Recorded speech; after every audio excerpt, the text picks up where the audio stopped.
Hello there, and welcome to this episode of Penguin Shell Personalities. On the last episode, we went over the 8 cognitive functions used in the Myers-Briggs type indicator, and this time we are going over the order of those functions that we discussed last time. So if you didn't see that video or you aren't familiar with the 8 cognitive functions, this video might confuse you a bit or not be that applicable. So I'm going to put a link in the description below for the other video to look at first if you haven't seen it, because that'll really help you out. But otherwise, let's just get right into it. As you can see here, we have an ISTJ and an ESTJ. Most people, when they see this, they think, well, not much of a difference.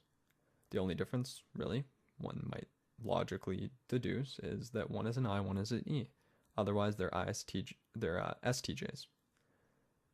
This is very incorrect, actually, and this is where many people get fooled, especially by the online tests.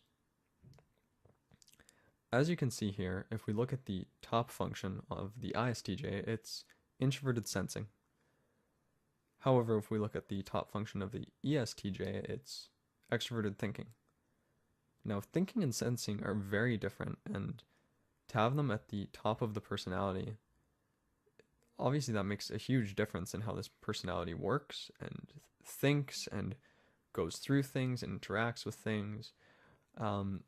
So we're going to look at actually what the order of these functions means exactly. First, we have the dominant function. We're just going to keep using the ISTJ here just because, but this would work with any personality. They would just have a different order of functions. The top one here, or the dominant function, is introverted sensing. Now, this dominant function determines whether we are introverted or extroverted, and it is at the forefront of our personality. Not only will those around us register that this is something about us, like they'll probably have a good idea if they know you well enough that this is part of your personality. Even if they can't give it a name, as in even if they aren't Myers-Briggs type indicator users, or if they don't use the Jungian ways of looking at personalities.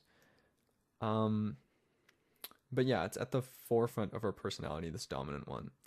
And we will notice that too ourselves, as in we are very conscious of it. And we rely on this function, especially when we're younger. So if we're in a problematic situation and we are in ISTJ, let's say, we will use this introverted sensing a lot. Now let's move on to the next function. The auxiliary function. This is the second function on that list there with the ISTJ again. And this one is extroverted thinking. The auxiliary one tends to develop after the dominant function, and it helps to balance out a personality. And also it helps to balance the dominant, and both the dominant and auxiliary are used to make decisions and act upon them. Now, you would think all parts of your personality are probably used to make decisions and act upon them, and you are correct. But right now we're talking more about a conscious experience. You realize you're doing this, for the most part at least. And as we see here, we have an introverted sensing and an extroverted thinking. So this individual, although they have an I in their Myers-Briggs type, they aren't totally introverted. They're also extroverted, just different functions. But everybody is a bit introverted and a bit extroverted, which is why this is somewhat misleading, this ISTJ, because they aren't just introverted. Just like an extroverted isn't just extroverted. They also have introverted parts of their personality. And this is what makes people complex. So in this case, if the dominant is introverted, the auxiliary will be extroverted. And likewise, if the dominant is extroverted, the auxiliary will be introverted. And this works as a balancing point for the personalities. Now, let's move on to the tertiary function.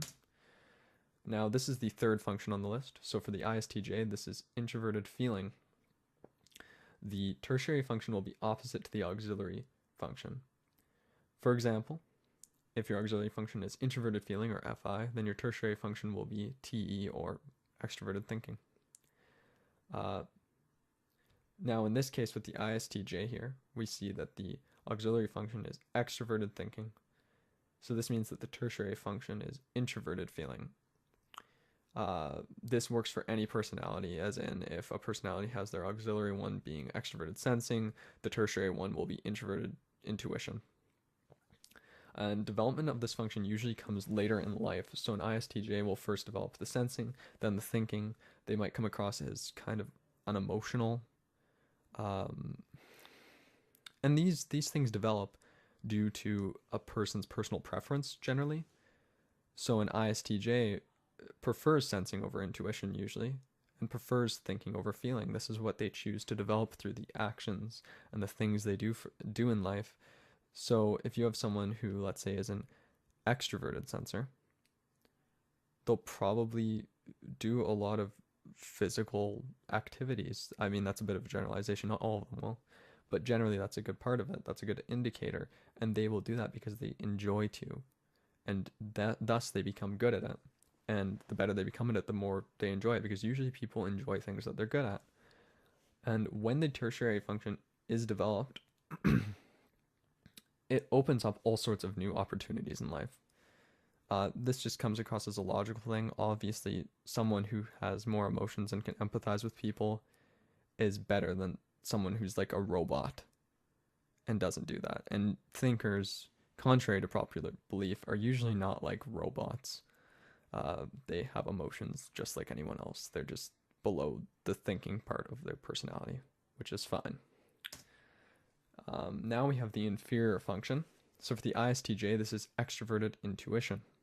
This can cause, that is not supposed to be there, can cause great stress, but if well developed, can be an amazing asset.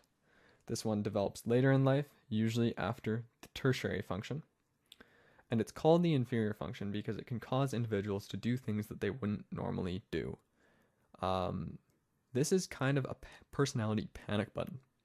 If you're in a situation and you just don't know what to do, you're stressed out, you might use this as a last resort. And it might not go well. It will come across as something that you will look back on and go, why would I ever do that? That is totally unlike me. And you're right. In general, it is totally unlike you, but it's still part of your personality. It's just lower down, and it's more subconscious. The tertiary and inferior are both much more subconscious than the dominant or auxiliary. And the inferior here is in direct opposition to the dominant function.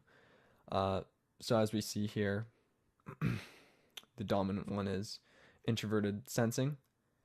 So the inferior is extroverted intuition.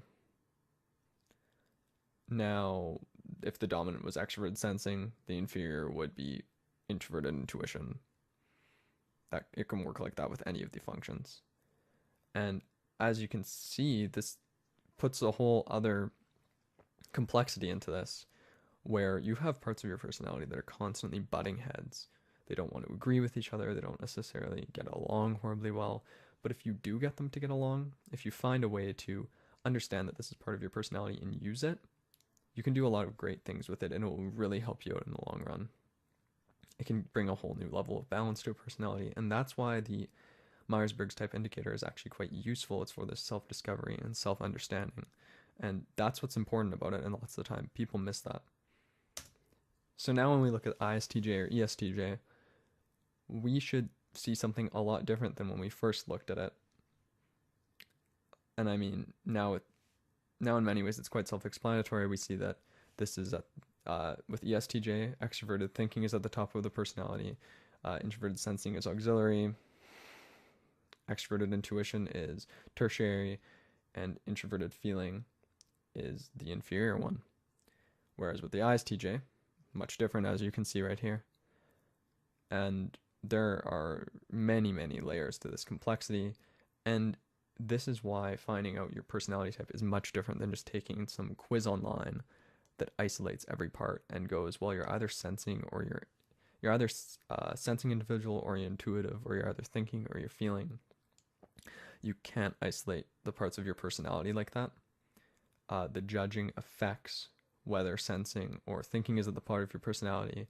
If you're perceiving, a different one will be at the top. If you're extroverted, a different one might be at the top. If you're introverted, it's all about how these things play off each other and what they do, and we'll get more into that another time. Probably in the next video we'll look at it a little bit, because we're going to look at how to figure out your own MBTI type. So that brings us to the end of this video. Now remember to like and subscribe. I really appreciate anyone who's watching this. I hope it's helping you guys out when you're watching it. Please let me know in the comments below if you have any questions, any suggestions for further videos, anything you'd like clarified a bit. I'd be really happy to help. Yeah, thank you for watching, and yep, please stay tuned for the next episode. Bye-bye.